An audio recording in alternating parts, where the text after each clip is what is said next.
Today I'm going to make a hedgehog. This is not the first time I'm doing this, and you can find the old one in a link in the info box below if you want to see that.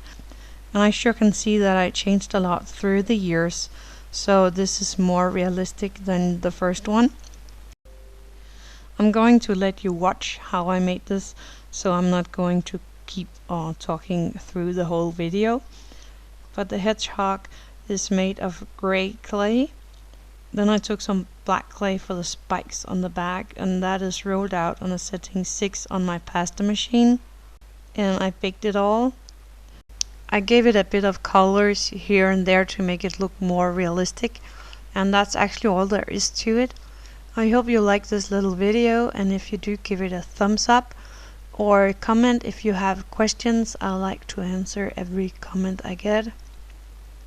But that's all there is to this little video, so happy crafting!